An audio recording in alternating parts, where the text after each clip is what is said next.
quero hoje começar pelo Salmo 82, que foi o texto quase que final que a gente meditou na quarta-feira próxima passada. Eu estou falando nessa quarta-feira sobre como nós podemos estar reinando em vida com os nossos dons e os nossos talentos. Durante séculos, a igreja se preocupou em preparar os crentes para irem morar no céu. Eu fiz parte desta geração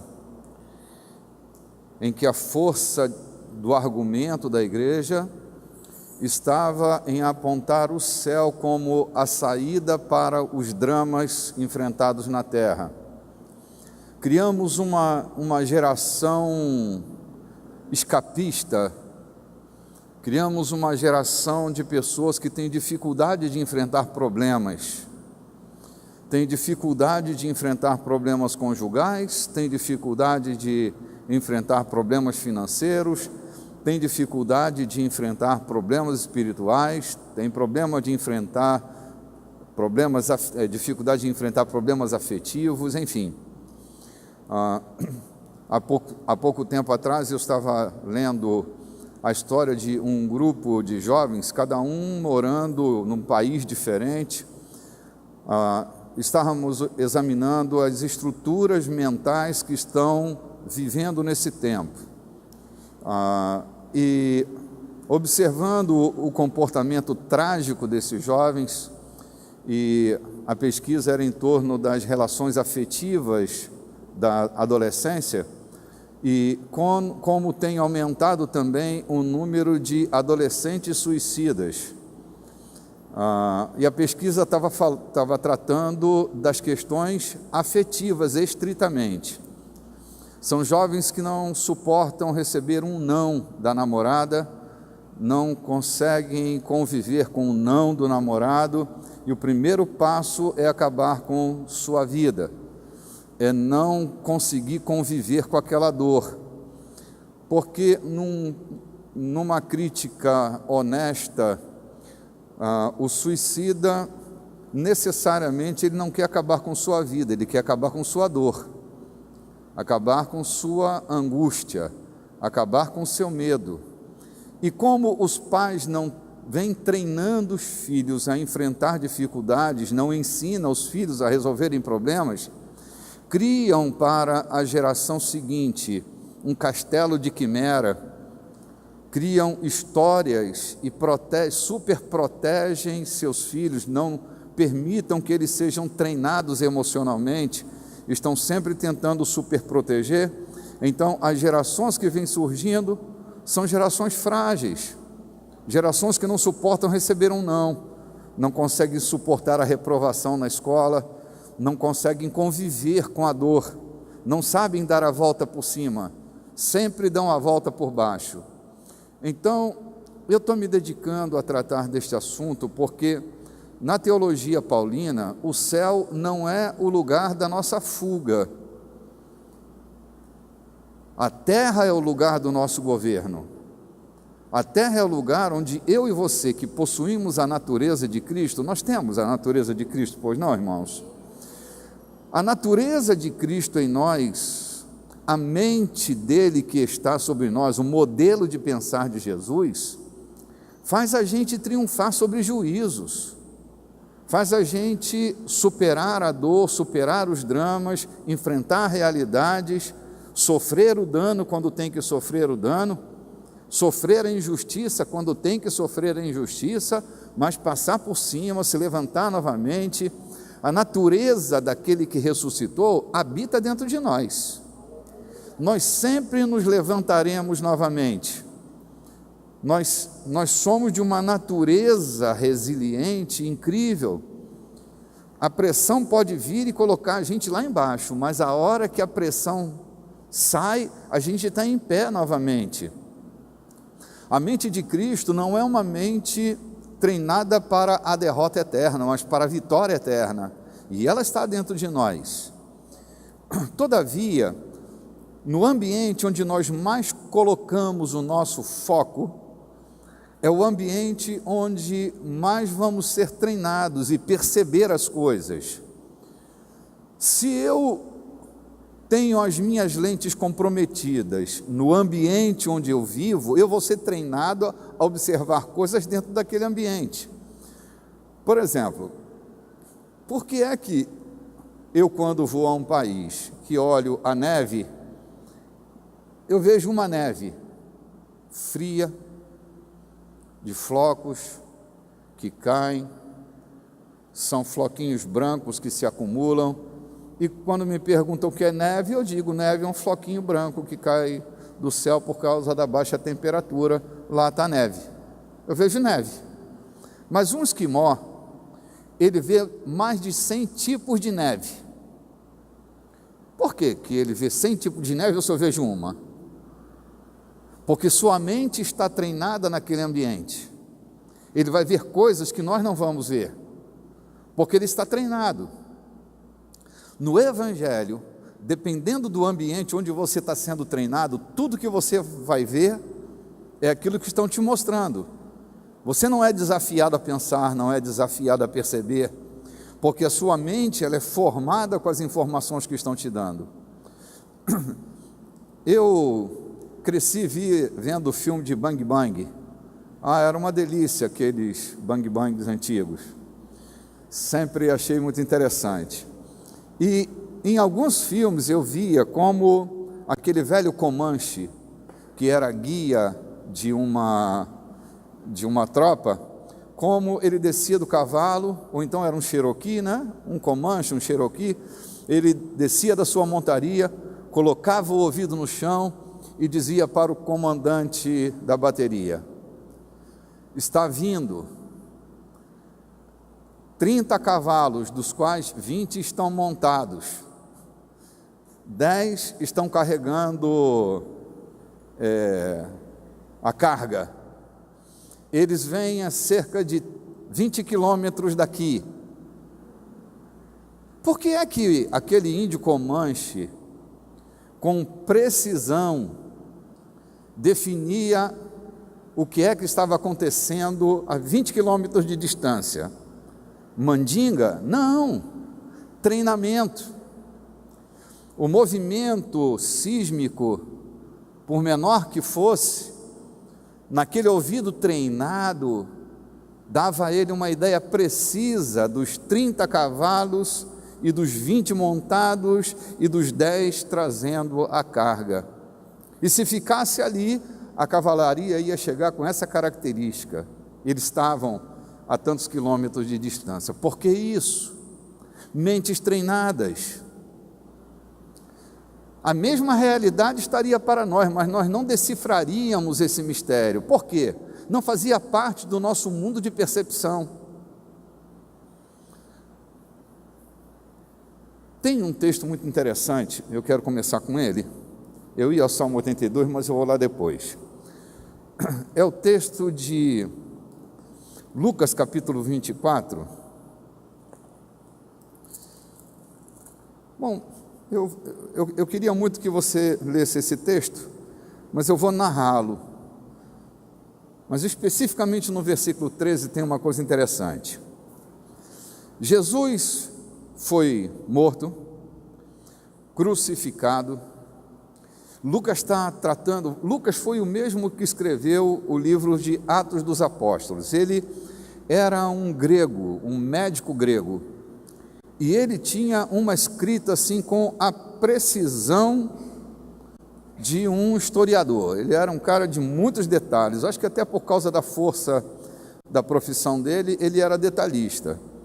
E ele é quem escreve o livro de Atos dos Apóstolos, e ele vai fazer um registro muito interessante. 2 discípulos, logo depois do sepultamento de Jesus, depois que ele foi sepultado, alguns dias depois, talvez 2 dias depois, eles saem de Jerusalém e vão para uma aldeia chamada Emaús. E eles estão caminhando. De repente, no meio do caminho, aparece naquela estrada um outro caminhante. Um caminhante sem nome, um caminhante sem identidade, um caminhante se une a eles e começam um diálogo, o diálogo dos caminhantes. E o caminhante pergunta para eles: vocês estão tristes por quê? O semblante de vocês está tão descaído, vocês estão com melancolia na fala, o que está acontecendo com vocês? Pergunta o caminhante a esses dois discípulos de Jesus. E eles então começam a conversar, será que só você não sabe? Você está vindo de Jerusalém e só você não sabe o que está acontecendo. Como Jesus de Nazaré foi morto, sepultado, mataram a nossa esperança, acabaram com a nossa expectativa. Bem aí no versículo 13, Lucas registra a seguinte fala de Cefas. Cefas era um meio-tio de Jesus. Cefas era casado com uma irmã de Maria, então era um meio-tio, não? Ele era íntimo, era da família, viu Jesus crescer provavelmente, estava tão habituado a olhar para a natureza humana de Jesus, e ele se acostumou com essa relação familiar, estava acostumado com ela, era parente de Jesus. E o diálogo dele é este: nós tínhamos toda a esperança de que ele viria para nos libertar da opressão de Roma. Nós tínhamos uma esperança de que ele viesse para ser o nosso Messias libertador. Então nós colocamos tudo o que nós esperávamos nele, toda a nossa esperança estava nele. Olha como Clopas e os outros discípulos estão vendo Jesus. Jesus está falando do seu reino, ensinando sobre sua missão, declarando sobre o que cada um devia fazer, mas a percepção deles era de um reino humano, de um Messias libertador do poder de Roma.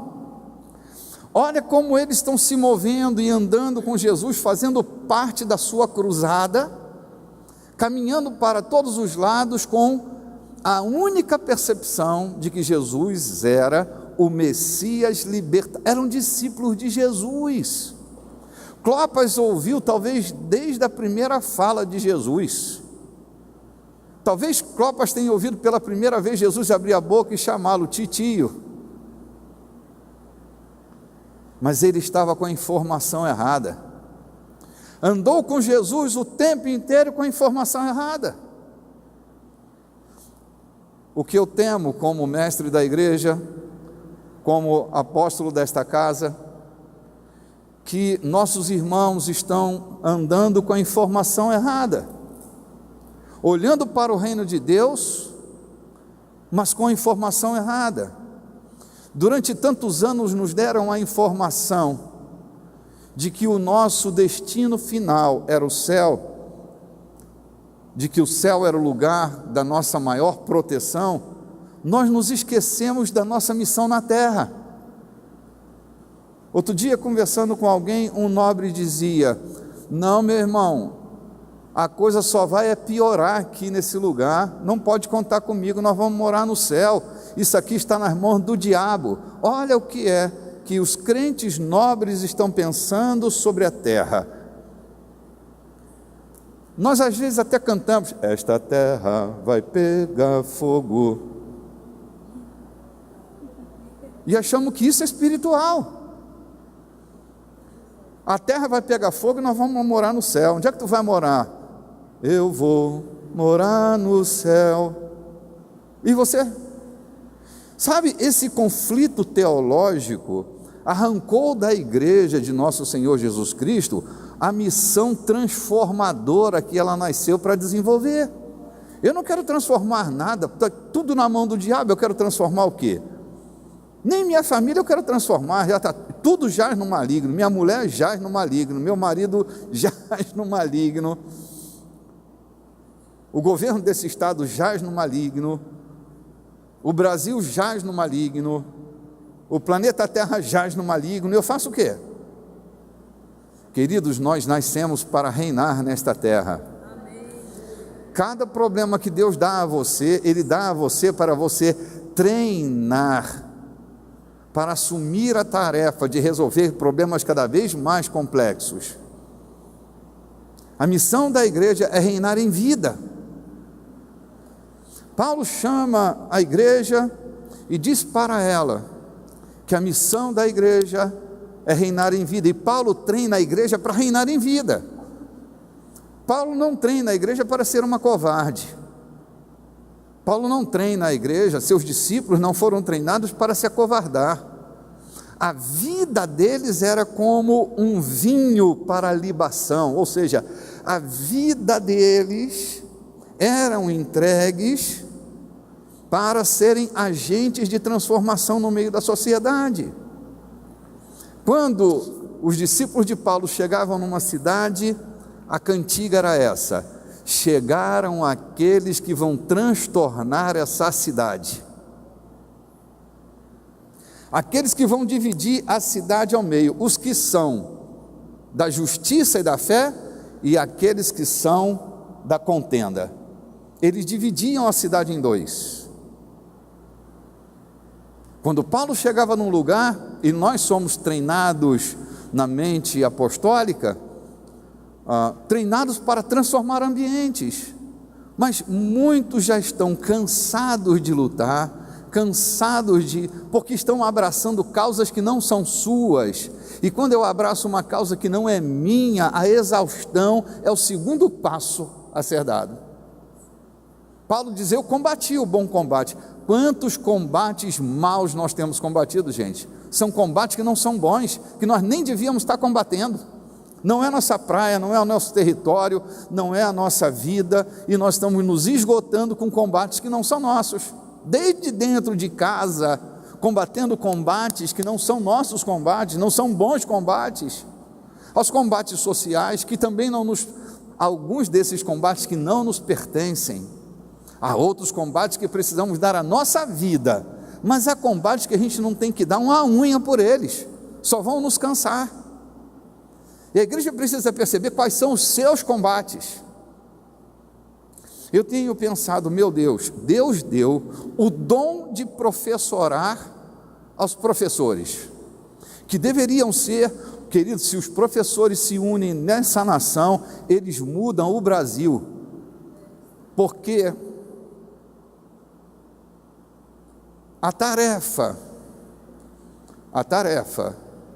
de escolarizar é dos professores, e alguns estão também recebendo a tarefa de educar, que deveria ser dos pais, mas também os professores têm a chance de educar,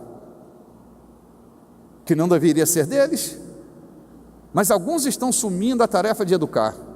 Professor é para escolarizar, é para abrir as janelas, e educação vem de casa, mas os professores estão tendo uma oportunidade mega de trazer justiça, de pegar aquele coração tenro daquela criança que está nascendo ali, diante dos olhos dele, aqueles meninos que vêm de toda maneira, de tudo quanto é lugar, com as informações que têm, mas eles têm a chance de cambiar o coração dessas crianças. Mas onde está a nossa união? A união dos mestres deste país, que cada um está conspirando contra o bem-estar da nossa nação. Então imagina que a gente está perdendo as chances que Deus está dando a gente. Por quê? Porque a gente desconhece o fundamento. Agora eu quero ler o Salmo 82.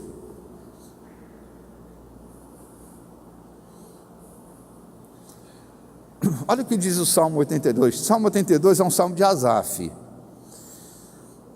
mas é um salmo de um conteúdo, assim, de alguma forma assustador, o conteúdo desse salmo, Que Deus nos dê entendimento. Diz assim: Deus, eu estou lendo na linguagem de hoje, Deus toma o seu lugar na reunião dos deuses e no meio deles dá a sua sentença.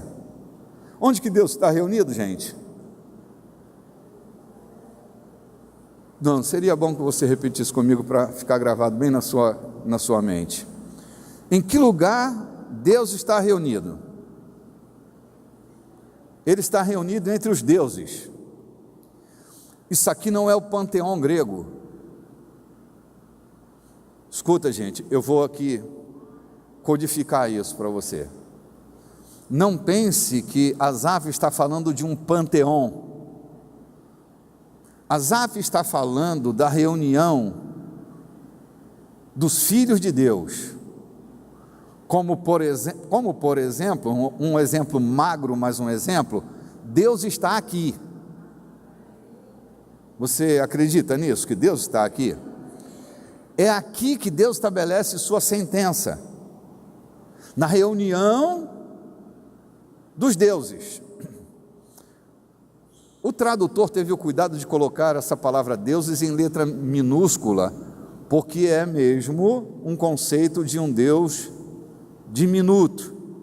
São homens considerados como Deus. Aí a gente lembra de Gênesis 1:26, façamos o homem, Deus disse, façamos o homem à nossa semelhança.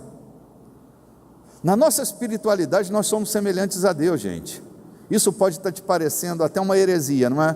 Porque você não é treinado o seu ouvido a ouvir os cavalos que vêm a 30 quilômetros de distância. Aí parece que eu estou ensinando heresia para você, mas presta atenção no que Asaf está dizendo.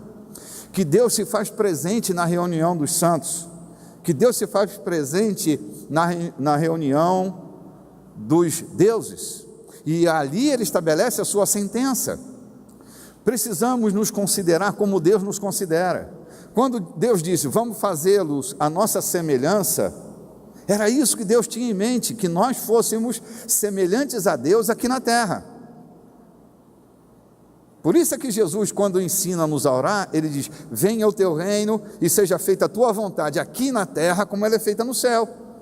É que a gente, ao orar esta oração de Jesus, a gente reza e não presta atenção. Mas o que Jesus está dizendo é, venha o teu reino. E eu quero subir.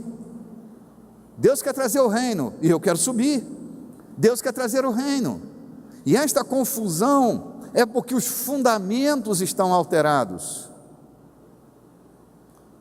Me sinto às vezes como uma voz que clama no deserto, com uma dificuldade enorme de penetração, porque se a gente não estiver sensível à nossa missão, nós vamos ser como o próprio salmista diz, vocês são perdidos, deuses perdidos, lavados pelo sangue do Cordeiro, prontos para reinar sobre a terra, mas perdidos, sofrendo, cantando música de sofrência, ouvindo pregação de sofrência, introjetando tudo quanto é dor, curtindo tudo quanto é dor, levando ao drama todos os problemas que aparecem na sua vida, quando a nossa missão não é a missão da sofrência. Nós nascemos, Deus deu a você um problema, pare de sofrer por ele, vá resolvê-lo.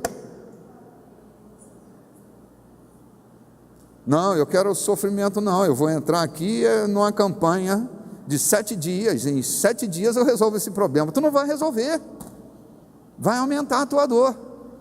Sabe quando você resolve um problema? Quando você se foca nele, arregaça sua manga, dobra o seu joelho, pede a Deus estratégia. Nós ainda somos vítimas de um sistema que nos ensinou a fugir. Deus nos dá um problema e a gente vai pedir paz ao invés de estratégia para vencer. Deus coloca você no meio de uma guerra para você sair vitorioso de lá. Ao invés de pedir estratégia para vencer, você pede bandeira branca. Sabe, gente, a gente precisa crescer. Como filhos de Deus, nós precisamos crescer. Eu vou lá ao Salmo, verso 2. Vocês precisam parar de julgar injustamente. Está falando isso aqui para os seus filhos, precisam parar de julgar injustamente e de estar do lado dos maus. Defendam o direito dos pobres e dos órfãos, sejam justos com os aflitos e necessitados, socorram os humildes, os pobres e os salvem do poder dos maus. Para quem Deus está falando isso, gente? Boa noite. A minha pergunta é: para quem Deus está falando? Não vamos tornar esse texto um pouco mais pessoal, porque nós não é ninguém. Eu, quando li esse texto, a impressão que eu tenho que Deus está falando para mim diretamente, que eu estou sentado ali, Deus está falando comigo, que muitas vezes estou adulando um mal. A gente mete o sarrafo naquele político corrupto, a gente não gosta dele, a gente fala mal dele, mas quando a gente se encontra com ele no aeroporto, quer tirar selfie com ele. Boa noite, gente. Estão entendendo o que eu estou te dizendo? A gente não gosta de falar mal, mas quando chega do lado do famoso, a gente quer tirar uma selfie.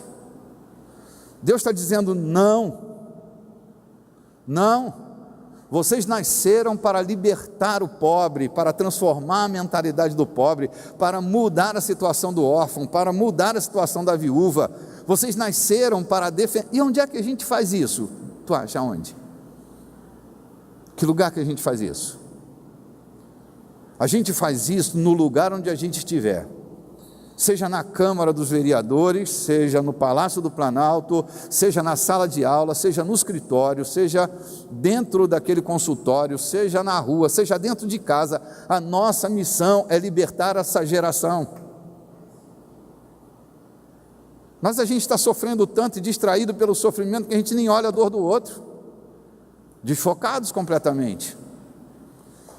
Defenda o direito dos pobres, socorra os humildes, salvem do poder dos maus.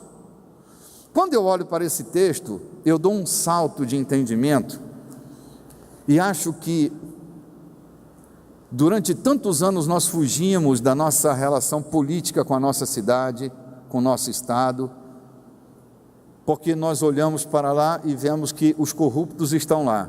Sabe por que os corruptos estão lá? Porque nós não estamos lá. Esse é o motivo. Sabe por que é que eles estão lá? É porque nós não vamos para lá. Nós entregamos isso nas mãos deles. E depois a gente fica reclamando do lado de cá.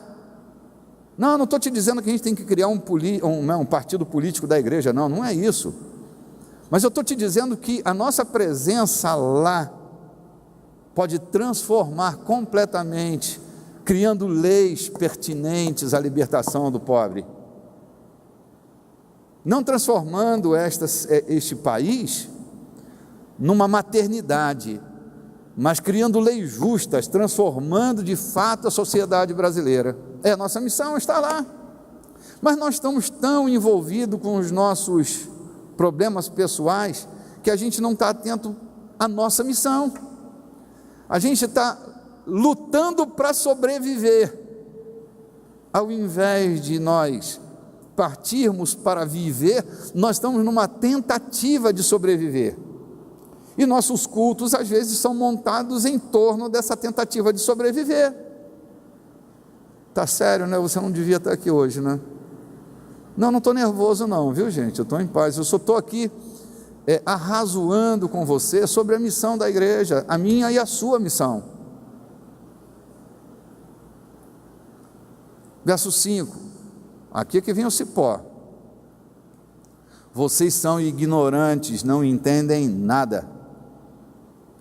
Vocês são ignorantes, não entendem nada. Vocês vivem na escuridão. Para quem que Deus está falando? Vocês já querem ir embora, gente? Não querem? Não está interessando o assunto aqui? Participe um pouco mais. Eu estou te perguntando, para quem Deus está falando aqui? Para os deuses, para mim, para você.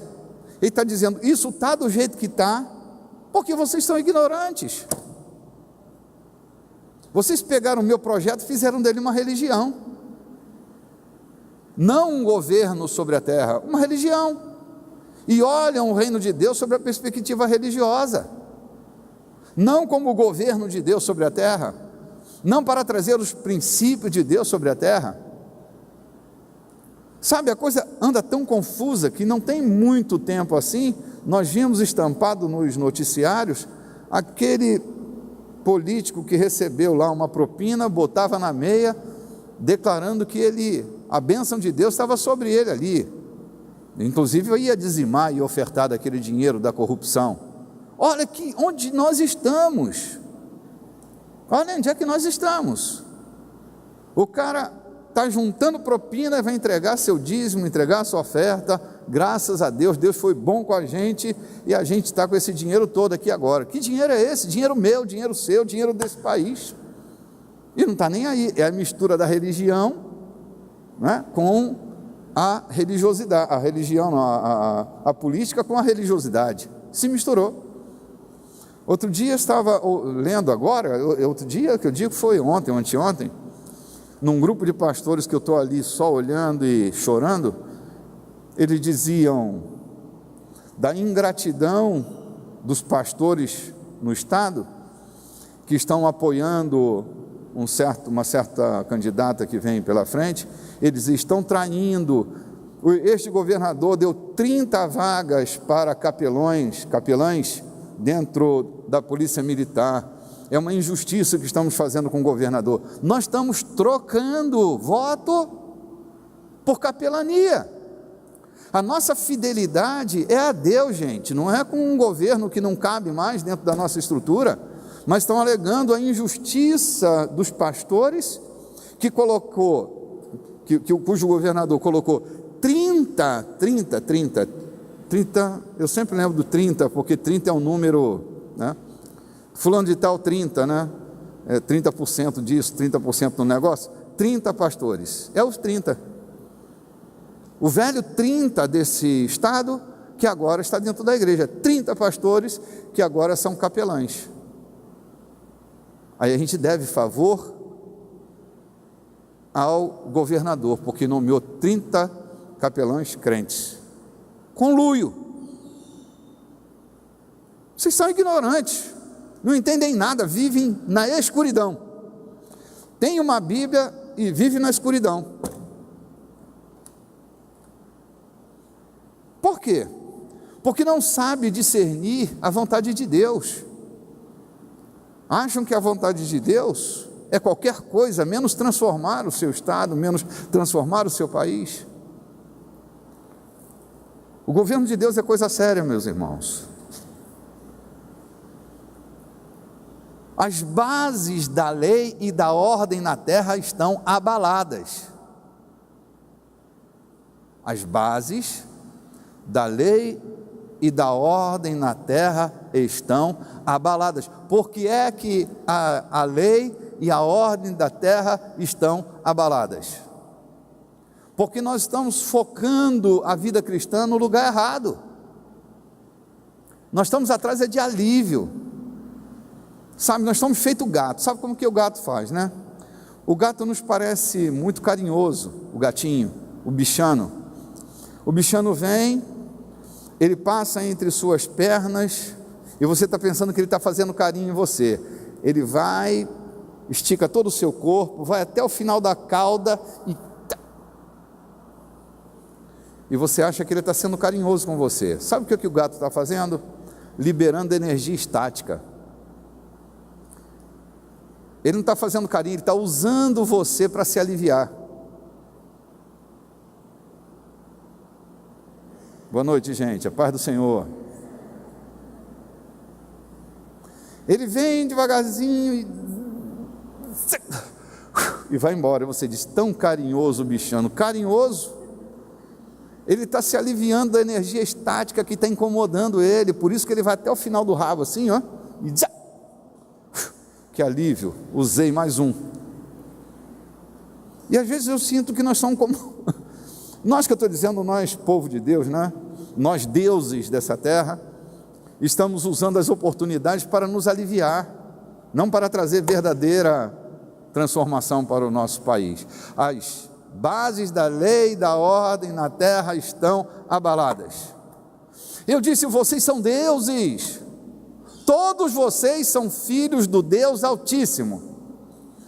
Gente, se sou eu que estou falando isso, me tenha como herege, mas a Escritura, o manual do fabricante, se a Bíblia, eu sou o que a Bíblia diz que eu sou, o que a palavra diz que eu sou o que a palavra diz que eu sou. E esta palavra está dizendo para nós, Asaf, ele detecta uma fala de Deus, e esse texto é como uma profecia para nós. A fala de Deus é essa: eu disse, verso 6, eu disse, vocês são deuses. Aí na nossa religiosidade, sabe o que a gente faz? Deus me livre. Deus cria a mim e Deus cria vocês, e vamos fazer assim. Pode me ajudar? Use seu nome. Deus está lá na eternidade, numa grande concentração, e decide na eternidade: façamos a... Não, fale seu nome, é um exercício de fé. Será como nós.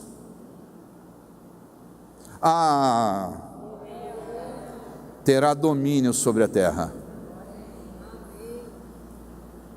Os peixes do mar, as aves dos céus, os répteis que rastejam sobre a terra, os problemas que eu colocar diante deles, eles serão, será como eu, vai reinar, governar, vai se multiplicar. Deus coloca dons em você para você reinar através do seu dom. E você pode pensar em dom de muitas maneiras, talentos de muitas maneiras.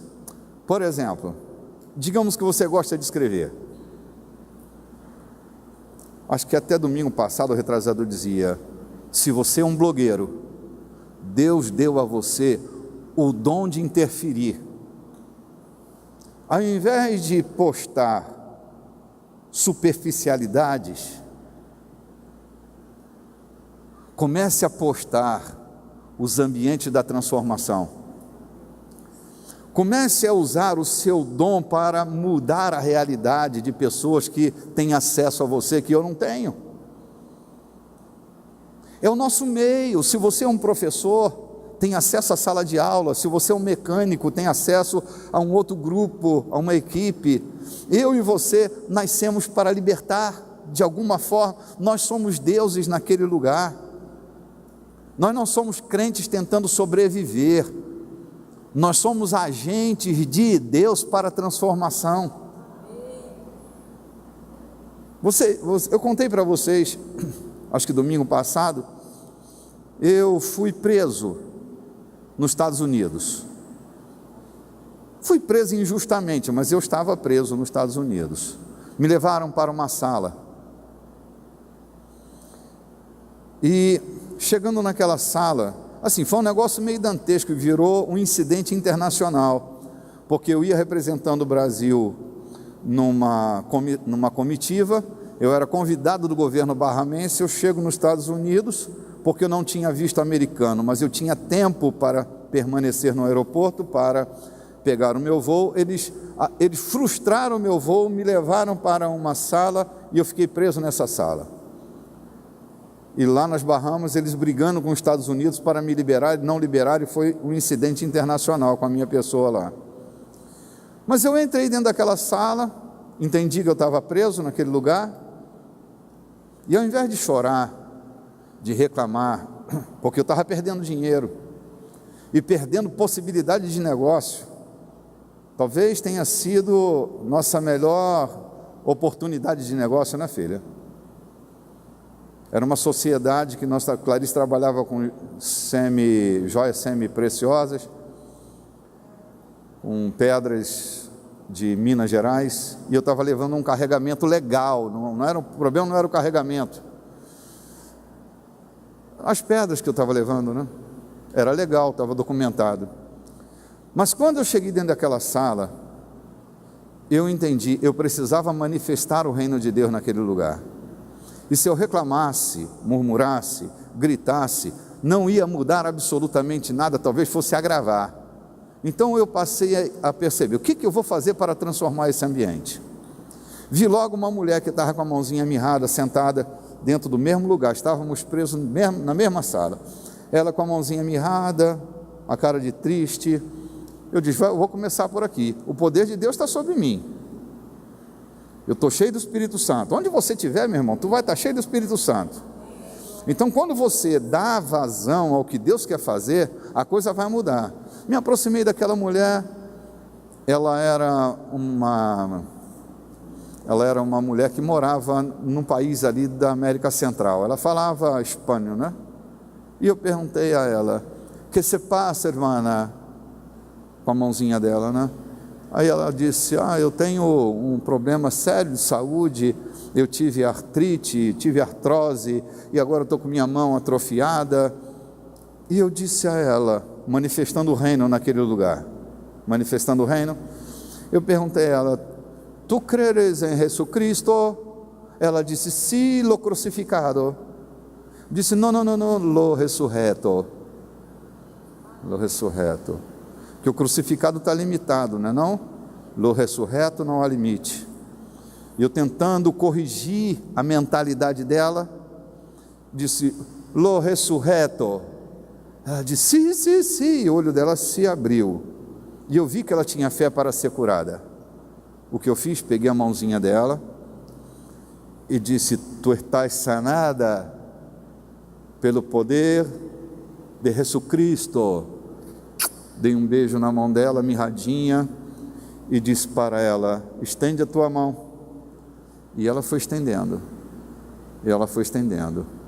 e a mãozinha mirrada dela ficou curada, sarada, completamente. Ela começou a chorar, chamou a atenção de todo mundo, e logo um outro se levantou de um canto, que estava encostadinho lá no canto, e disse, meu irmão tem um câncer, ore por ele. E começou a chegar gente, e aquele lugar, que era um lugar de tristeza, de angústia, um lugar de frustração, virou um lugar de oração, um centro de oração. Logo, uma porta se abriu, se me dá uma parede, eu não imaginei nem que tinha porta ali, mas aquilo se abriu, e saiu um homem corpulento, grande, lá de dentro, veio andando na minha direção, e se esforçando para falar em português comigo, disse, vamos, eu sou funcionário da migração, e eu preciso levá-lo preso, algemado, você vai ser deportado. Eu disse, claro senhor, vamos. Eu me levantei, estendi meu braço, ele olhando para mim disse, eu não posso algemar um anjo. Eu disse, como? Ele disse, eu estava atrás daquela parede vendo tudo o que estava acontecendo. Você não é um homem, você é um anjo. Você libertou aquela mulher, você produziu oração e fé naquele lugar. Você não é um homem comum, eu não posso algemar você, eu não tenho direito de colocar algemas em você. Vim do meu lado, vim andando, eu tenho a obrigação de te levar embora, mas eu não posso levar você algemado, eu não tenho esse direito, vem comigo. E eu fui andando, chegou numa cafeteria na direção do embarque, ele disse, eu posso pagar um cafezinho para o senhor? Enquanto nós tomávamos café, ele disse para mim, eu vim de Cuba, ainda jovem. Lá em Cuba eu era um cristão, fiel. Quando eu cheguei aqui nos Estados Unidos, eu me perdi no meio de tanto encantamento, e era tanta possibilidade que eu me desvinculei de Cristo. Mas hoje eu estou retornando para Jesus, meu pastor. Eu estou dizendo para o Senhor que esta foi a experiência que me juntou, que me uniu a Cristo. Eu vi tudo que aconteceu lá, é impossível que Deus não exista. E eu estou voltando para Jesus. Me abraçou, aquele homem grandão me abraçou. Tomamos o café, ele confessou o seu regresso à fé. Nós fomos na direção do avião. Quando nós subimos na aeronave, ele bem do meu lado disse para, na época, a aeromoça, né? Hã? Sim, na época, a aeromoça, hoje seria chamada de comissária, a chefe da comissaria, mas era a aeromoça. A aeromoça me disse para, este aqui é o passageiro que está sendo deportado, me devolveu o meu passaporte e disse: eu não deixei ninguém rasurar seu passaporte. Para todos os fins, você não foi deportado, você nunca existiu dentro dos Estados Unidos. E disse para a comissária: este homem não é um homem, ele é um anjo, e eu estou te recomendando um anjo, que você cuide desse anjo neste voo, de volta para o Brasil. Virou para mim, me deu mais um abraço, me deu um beijo, me entregou a comissária, e a comissária disse: bem, se o senhor é um anjo ou não é, eu não sei, mas eu vou tratá-lo como foi me recomendado. O senhor faz o seguinte: o senhor entre, vá para esta poltrona, e assim que o avião decolar, eu vou chamá-lo. O senhor vai de primeira classe, de Miami até São Paulo, sentado na primeira classe. Sabe o que acontece, gente? Você pode ser perseguido, você pode ser humilhado, você pode ser destratado, mas quando você é um representante do reino de Deus, São Paulo diz que nós somos embaixadores do rei. Sim? Embaixadores do rei. Um embaixador representa o seu rei no lugar onde ele estiver. O embaixador é uma espécie do rei dentro de uma nação que não é a sua nação. Ele responde por seu rei dentro daquela nação. Eu e você somos representantes do reino de Deus na terra. A experiência cristã tem que nos encaminhar nessa direção. Nós não podemos mais consentir essa mentalidade bipolar que tomou conta da igreja, que uma hora ela é forte, outra hora ela é fraca, uma hora ela é forte, outra hora ela é fraca.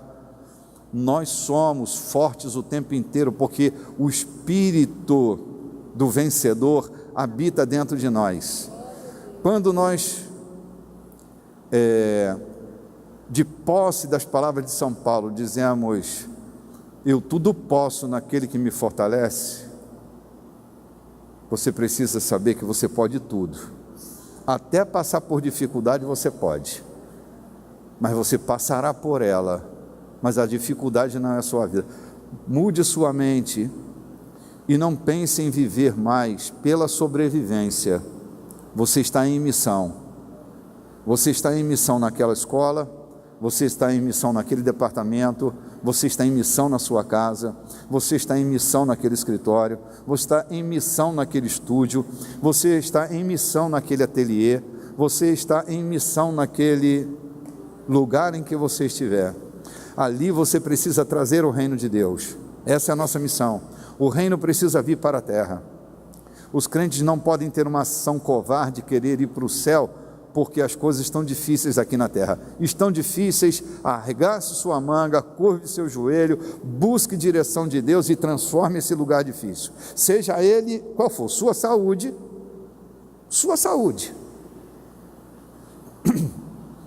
Meus filhos eram pequenos. E filho pequeno é sempre um susto que a gente leva, porque no meio da madrugada bate aquela febre de 42 graus.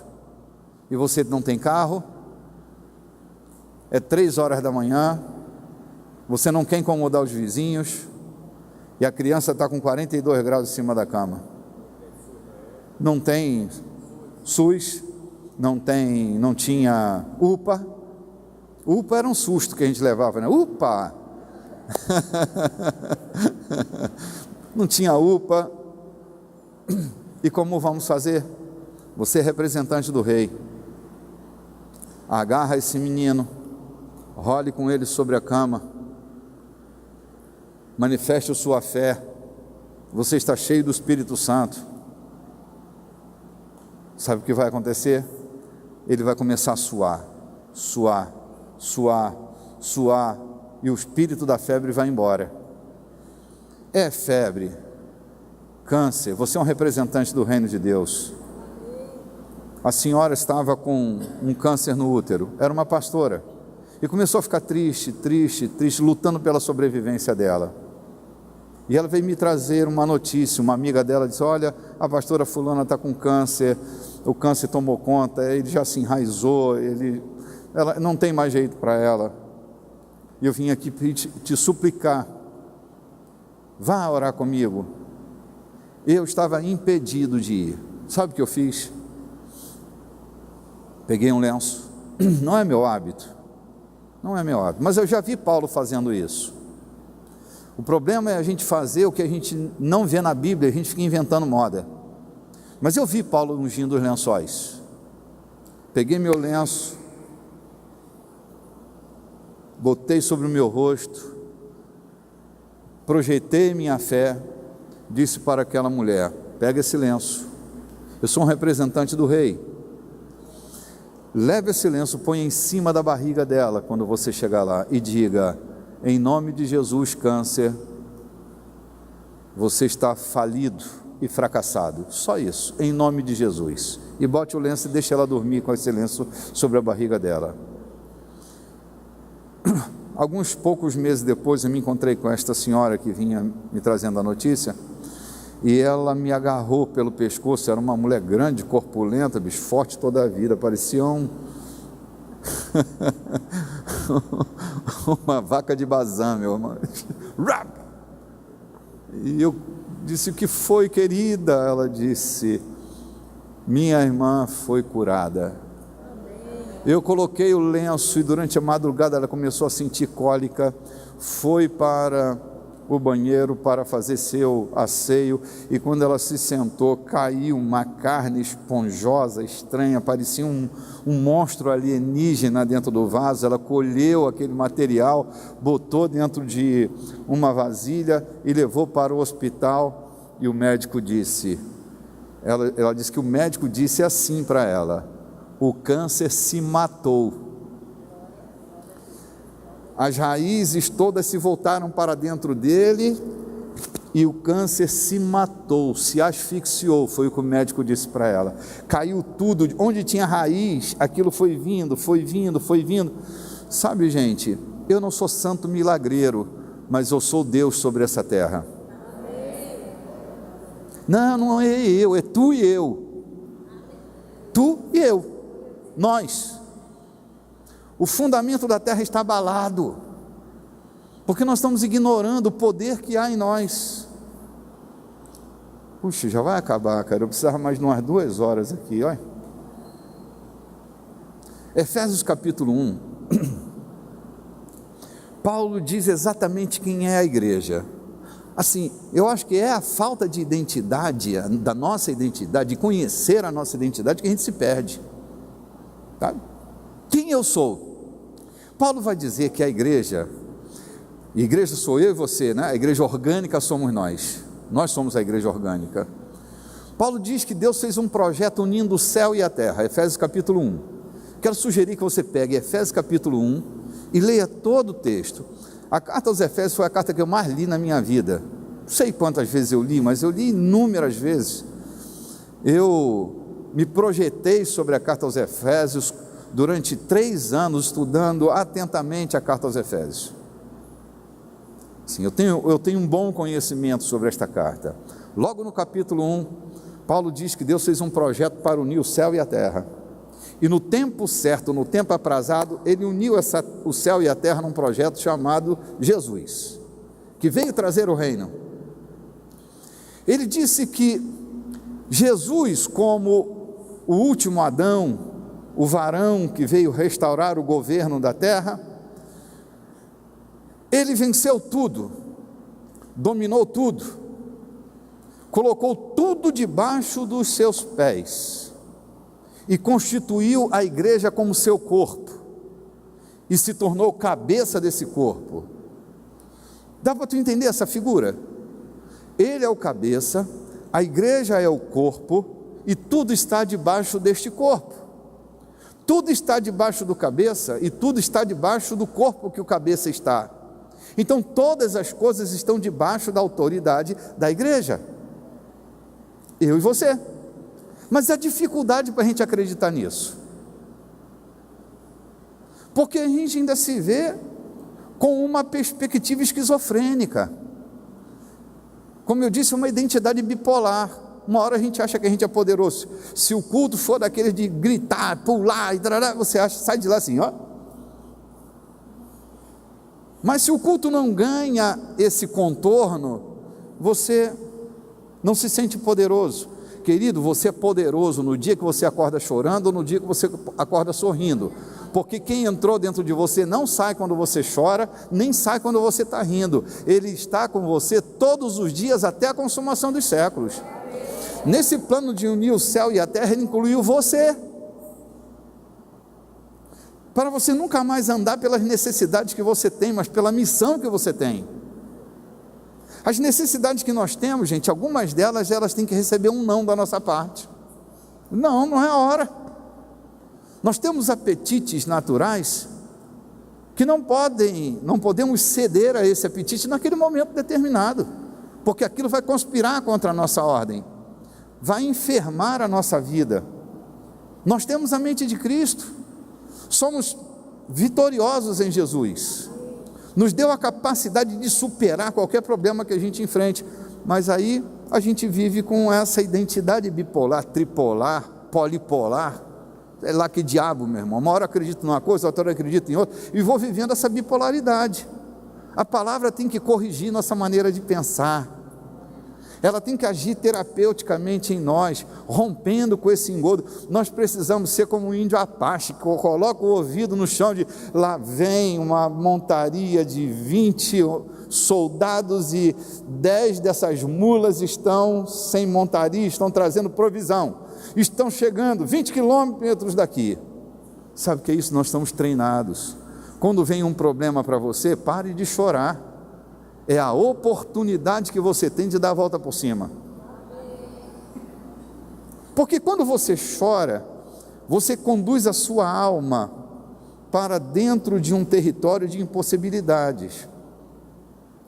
Tem uma cidade canadense chamada Vancouver. Alguns apelidaram de Vanchuva, porque há um período do ano que faz tanto frio, chove tanto, é tanta neve, que as pessoas, elas vão para dentro de casa, elas não conseguem sair de casa. São meses de improdutividade na nação, e há um comportamento adotado, ninguém toma decisões severas nesse tempo. Sabe por quê? A alma acompanha o movimento do corpo, ela se recolhe, ela se enclausura.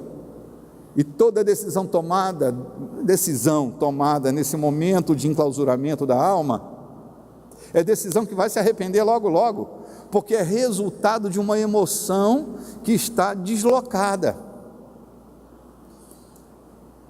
Essa experiência em Vancouver me faz entender que nós não somos muito assim. Às vezes a gente está para baixo, vai tomar uma decisão, quando a gente está para baixo, que pode ser a pior decisão da vida da gente. Então não deixe a sua alma ir para baixo, tente sempre colocá-la para cima. Faça como Jesus, as dificuldades estavam lá, mas ele estava sempre trazendo solução, trazendo solução, trazendo solução. Essa é a nossa natureza. Problemas têm que nos estimular, não nos enfraquecer, não nos debilitar, não nos entristecer. Problemas devem criar em nós a possibilidade de viver um tempo melhor. Entende? Se você for fiel no pouco, Deus colocará você sobre o muito. Então pare de viver como uma doidinha, feito biruta de aeroporto. Sabe o que é uma biruta de aeroporto? Tipo aquele saco de coador de café. Todo aeroporto tem uma biruta, chama biruta. porque ela vai na direção do vento. Soprou, aí você sabe, olha, o vento está para lá, porque a biruta vai na direção do vento. Aí o vento está para cá, ela vai, a biruta para lá. Então, às vezes nossa mente é como biruta de aeroporto. Uma pressãozinha a gente, outra pressãozinha a gente, querido, precisamos ser constantes. Constantes. Eu sei para onde eu estou indo, então eu sou constante. A minha constância, a minha mente, ela está a serviço da minha vida, não a minha vida a serviço da minha mente. Meu espírito tem que dominar essa história. Nós somos pessoas que a alma está dominando o espírito, e o espírito não domina a alma, nem domina o corpo. É corpo dominando o espírito, é alma dominando o espírito, e o espírito não domina nada, porque está fraco. Acho que meu relógio parou. Há meia hora atrás ele estava 15 para as 9, ainda continua 15 para as 9? Bom, acho que foi um tempo que Deus usou aqui, né? Segurou como um relógio de Acar, né? Paulo, escrevendo aos Efésios, revela quem nós somos. Não pense que você é uma pessoa fraquinha e sem destino. Você faz parte desse corpo que Deus escolheu para reinar sobre a terra, e Jesus se tornou cabeça desse corpo, no projeto de unir o céu e a terra. A sua missão é maior do que a sobrevivência que você vive hoje, tentando apagar incêndio aqui, apagar incêndio lá. Esqueça isso, sua missão é muito maior do que essa. Sua missão é trazer livramento para a terra. Sua missão é transformar este ambiente. Não seja instável, inconstante, tudo te perturba, tudo te inquieta, tudo tem que ser levado ao drama. Não! Eu, há 20 anos atrás, Deus me deu uma palavra só, mas que mudou a minha mente. E a palavra é essa, que eu estou te dando agora sem cobrar um centavo de você. Não leve tudo ao drama, porque eu era dramático. Era de mim agora, que era de mim. Um dia eu estava assim, angustiado, e Deus falou comigo: não leve tudo ao drama, porque quando você dramatiza, você empurra a sua alma para um abismo, entende? Aí você perde a fé em você, perde a sua fé em Deus, perde a fé na oportunidade, e você acaba com a sua vida.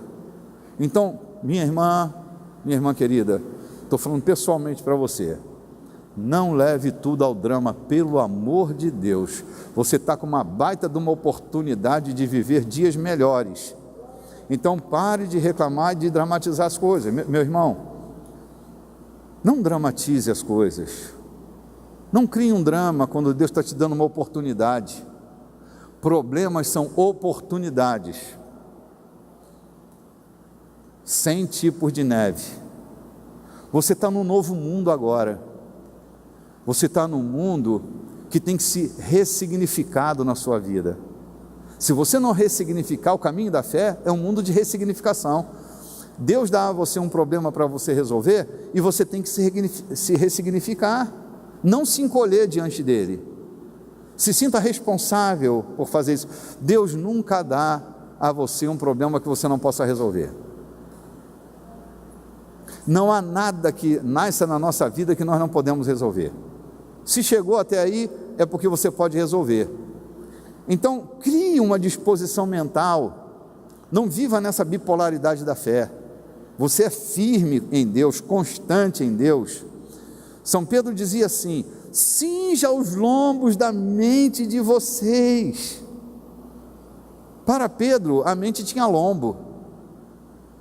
Na semelhança dos judeus que saíam do Egito, que uma das instruções é que eles tinham que cingir os lombos. Cingir o lombo era firmar a coluna, era se manter ereto, se manter firme, se manter reto para a caminhada que vinha. Quando Pedro está dizendo para os cristãos: cinjam os lombos das mentes de vocês, isso significa que a gente tem que se manter firme, não inconstante. O inconstante é como as águas do mar, vêm e vão espalhando sujidade pela praia. Nós não nascemos para ser inconstantes, nós temos a mente de Cristo, estamos firmados, a mente de Cristo está sobre nós. Lembrando do Natal, acho que vou só dar uma adiantadazinha aqui, falando sobre Jesus, o profeta diz: um filho se nos deu, um menino nasceu e um filho se nos deu, e o governo está sobre os seus ombros, e o seu reino não terá fim. O que esse cara está falando de Jesus? O governo está sobre os ombros dele. Vamos ressignificar isso para nós aqui. Se eu sou a igreja, não estou forçando, não estou adulterando o texto, só estou ressignificando ele para o texto de Efésios capítulo 1. Um filho se nos deu, um menino nasceu, um filho se nos deu, e o governo está sobre os seus. Se eu sou o corpo de Cristo, onde está esse governo?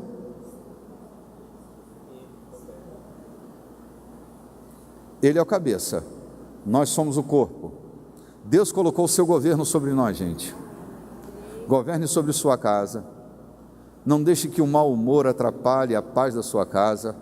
Não deixe que as ansiedades dominem a sua casa. Comece a governar pela sua casa. Se ela está um tumulto, põe a paz ali. Chegue com uma voz de ordem, uma voz de paz para aquele lugar. E comece a dominar os ambientes onde você está. E fuja do coitadismo, porque coitadismo não é coisa da mente de Cristo. Se você entrar pelo mundo do coitadismo, você não faz mais nada na sua vida, vai ser refém das circunstâncias. Quando você entrar agora em casa, ou amanhã no seu lugar de labor, meta o pé lá dentro com o seguinte entendimento: o governo está sobre os meus ombros. Isso não deve dar a você um sentimento de vaidade e de orgulho, mas senso de responsabilidade. Não se governa sem humildade. Sem humildade você oprime as pessoas. Quem governa deve governar com humildade.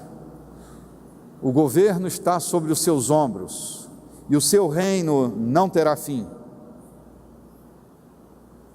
Essa é a mente que nós temos, gente. É nesse ambiente que nós temos que viver, num ambiente de produtividade, não num ambiente de sobrevivência. Deus não nos chamou para a sobrevivência, nos chamou para a vida.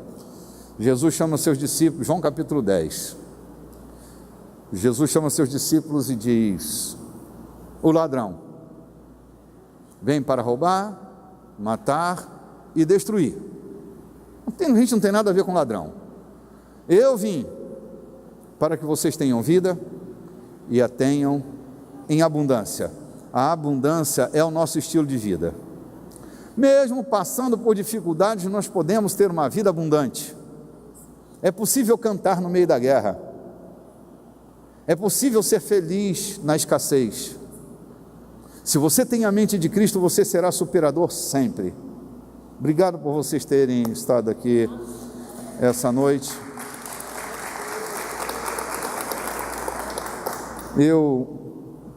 Um dia nós vamos fazer uma vigília de palavra, porque meu espírito está incomodado nessa parada que nós demos aqui agora. Infelizmente a gente tem que parar, mas eu continuaria aqui até meia-noite, porque eu estou com tanto texto fluindo, fervendo dentro de mim, que parar para mim é um sacrifício, mas em respeito a vocês eu paro. Eu vou falando comigo mesmo daqui para casa, tudo bem, né, para você? Eu vou pregando para mim, mas eu termino por aqui. Foi bom que você tenha vindo aqui. Desculpe se não foi o espetáculo que você esperava. Desculpe se não foi um show pirotécnico nesse lugar. Às vezes a gente vai para um show pirotécnico, né? Desculpe se eu não sou um bom pirotecnista, mas eu não posso deixar de trabalhar a tua consciência, a tua fé. A minha missão, ela está ligada a ensinar os crentes a reinar em vida. Esse negócio de nos levar para o céu é responsabilidade de Jesus. Ele já derramou o sangue dele por nós, e a condução nesse caminho é dele. A minha missão no apostolado da igreja é ensinar os crentes a reinar em vida. Então toda vez que você estiver aqui, eu vou te dar uma injeção de ânimo para você colocar sua cabeça para cima. Sua vida não vai terminar com fracasso, você pode ter certeza. Me dê 1 ano da sua vida treinando você e você nunca mais vai ser a mesma pessoa. Mas foque, deixa eu treinar você. 1 ano, nós estamos no final de 2017.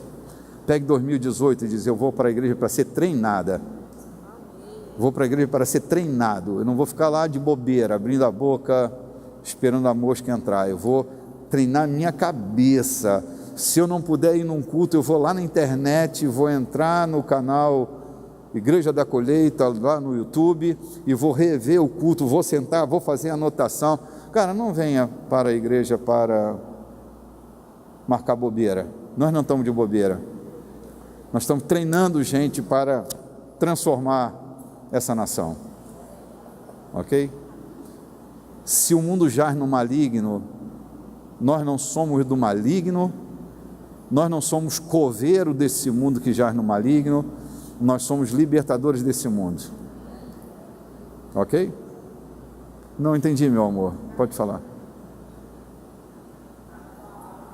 Ok. O pastor Israel está dizendo cada palavra ali, ele está anotando. Você pode fazer isso aqui, pode fazer. Eu tenho um amigo que disse: se eu anotar, eu me distraio. Porque cada um, né? Mas eu quero animar você a ouvir de novo essa mensagem. Ouvir a mensagem domingo à noite.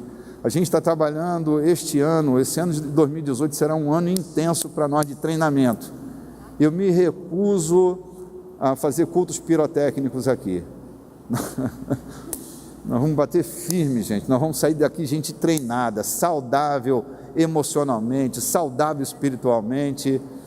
Sabe, e daqui nós vamos transbordar para os nossos amigos, para os nossos vizinhos.